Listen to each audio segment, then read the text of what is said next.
3월 16일 수요일 레위기 10장 12절로 20절 말씀. 모세가 아론과 그 남은 아들 엘르아살에게와 이다말에게 이르되 여호와께 드린 화제물 중 소재의 남은 것은 지극히 거룩하니 너희는 그것을 취하여 누룩을 넣지 말고 제단 곁에서 먹되 이는 여호와의 화제물 중 내 소득과 내 아들들의 소득인즉 너희는 그것을 거룩한 곳에서 먹으라. 내가 명령을 받았느니라. 흔든 가슴과 들어올린 뒷다리는 너와 네 자녀가 너와 함께 정결한 곳에서 먹을지니 이는 이스라엘 자손의 화목 제물 중에서 내 소득과 내 아들들의 소득으로 주신 것임이니라. 그 들어올린 뒷다리와 흔든 가슴을 화제물의 기름과 함께 가져다가 여호와 앞에 흔들어 요제를 삼을지니 이는 여호와의 명령대로 너와 네 자손의 영원한 소득이니라. 모세가 속죄제 드린 염소를 찾은즉 이미 불살랐는지라. 그가 아론의 남은 아들 엘르아살과 이다말에게 노하여 이르되 이 속죄 제물은 지극히 거룩하거늘 너희가 어찌하여 거룩한 곳에서 먹지 아니하였느냐. 이는 너희로 회중의 죄를 담당하여 그들을 위하여 여호와 앞에 속죄하게 하려고 너희에게 주신 것이니라. 그 피는 성소에 들여오지 아니하는 것이었으니 그 제물은 너희가 내가 명령한 대로 거룩한 곳에서 먹었어야 했을 것이니라. 아론이 모세에게 이르되 오늘 그들이 그 속죄제와 번제를 여호와께 드렸어도 이런 일이 내게 임하였거늘 오늘 내가 속죄 제물을 먹었더라면 여호와께서 어찌 좋게 여기셨으리요. 모세가 그 말을 듣고 좋게 여겼더라. 책망과 이해. 모세는 아론과 그의 남은 아들들에게 제사 음식에 관한 규례를 알려줍니다. 아론의 두 아들이 이 규례를 어기자 모세는 그들을 책망하지만 아론의 해명을 듣고 이해합니다. 하느님은 어떤 분입니까? 나답과 아비후가 범죄하여 죽는 비극적인 사건이 있었지만 하나님은 아론 가문의 제사장 직분을 박탈하지 않으셨고 제사를 통해 이스라엘 백성과 화목을 유지하는 것도 포기하지 않으셨습니다. 그래서 모세를 통해 엘르아살과 이다말에게 제사 음식을 먹는 규정을 가르치시며 중단된 제사를 완성하라고 명하셨습니다. 교회가 하나님 앞에서 부끄러운 일을 많이 저질렀지만 그래도 하나님은 여전히 교회를 사랑하시며 우리가 거룩한 제사장의 면모를 보이길 기대하십니다. 포기하지 않으시고 기회를 주시는 하나님께서 교회인 나에게 기대하시는 오늘 하루의 변화와 실천은 무엇일까요? 하나님은 기계적으로 옳고 그름을 판단하시는 분이 아니라 정황을 살펴 이해하시고 용납하시는 인격적인 분입니다. 속죄 제물의 피가 회막들에서 처분된 경우 제사장은 그 고기를 회막들 거룩한 곳에서 먹어야 했기에 모세도 그렇게 지시했습니다. 그러나 엘르아살과 이다말은 그 고기를 불살라 버림으로써 제시된 규정을 어겼습니다. 그러나 이번에는 하나님이 그들을 책망하지 않으셨습니다. 아론의 말을 옳게 여긴 모세의 생각과 같이 하여 그렇게 행한 그들의 상황을 이해하고 받아주셨습니다. 하나님의 말씀 중 특정 부분만 문자적이고 기계적으로 적용하는 것은 도리어 하나님의 의도에 어긋날 가능성이 큽니다. 하나님은 우리를 글자 속에 가두기 위해서가 아니라 그릇된 속박에서 해방하기 위해서 말씀을 주셨기 때문입니다. 우리에게 주시는 교훈은 무엇입니까? 하나님께 송구하고 죄송한 마음 때문에 주어진 권리를 차마 누리지 못할 때가 있습니다. 하나님은 아론과 그의 아들들에게 제사장직과 분깃을 보장해 주셨지만 그들은 하나님의 진노가 임한 당일에 차마 제사 음식을 먹을 수 없었습니다. 그래서 자기들 몫으로 주어진 고기를 불사르고 스스로 근신했습니다. 하나님 앞에서 조심하는 마음, 양심을 따라 스스로 삼가는 마음, 딱딱하지 않고 섬세하고 부드러운 마음이야말로 우리가 잃어버리지 말아야 할 믿음의 모습은 아닐까요? 주여, 넓은 마음으로 기다리시며 기회를 주시는 하나님께 부드러운 마음으로 응답하게 하소서.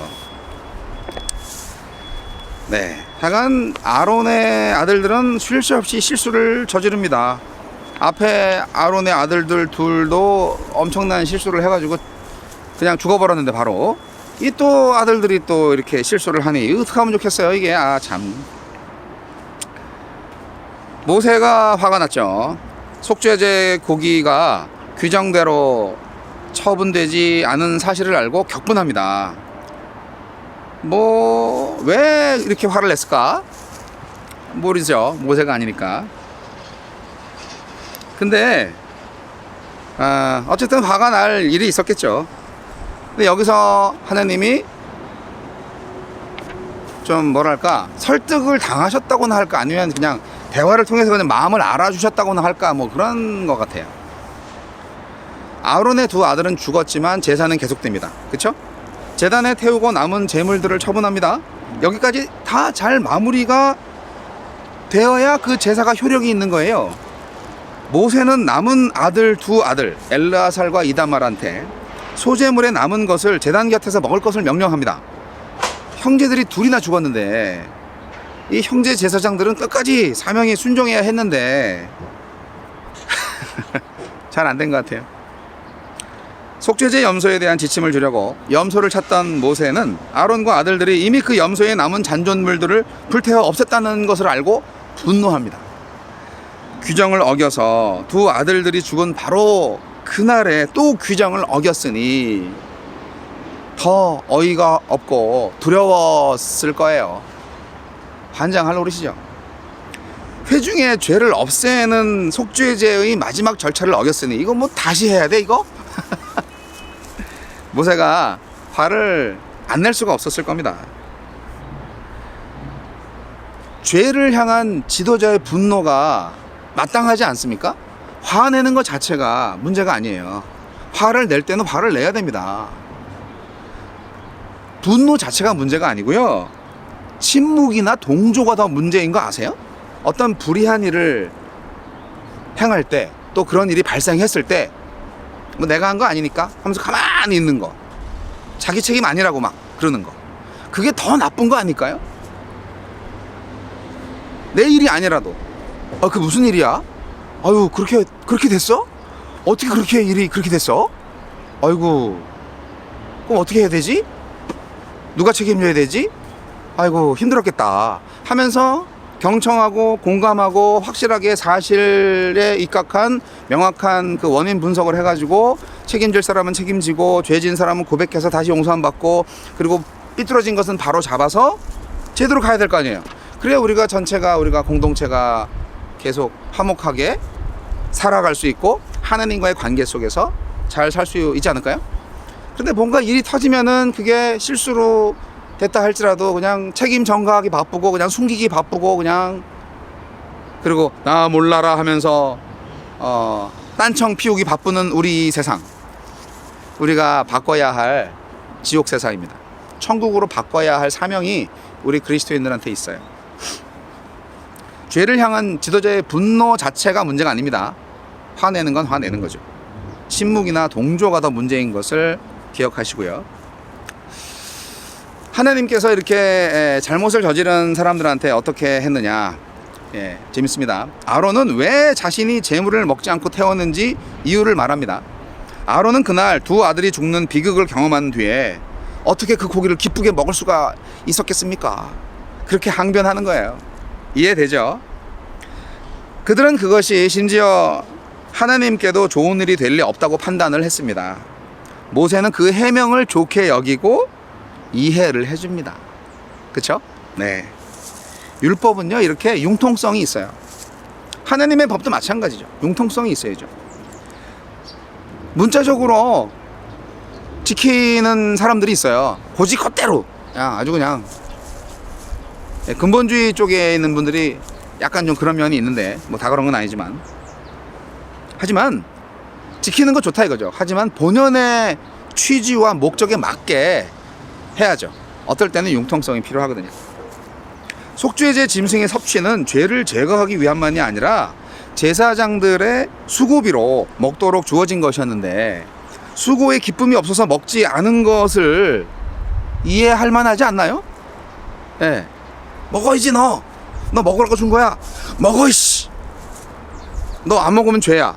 아, 너무한 거 아니야. 그거는 지금 자기 아들이 죽었는데 어떻게 밥맛이 있겠어요. 그런 일인 거죠, 결국. 에휴. 모세는 그 고기를 먹지 않고 태웠다 해도 고기에 묻은 죄가 없어지는 것은 일어나도록 조치를 합니다.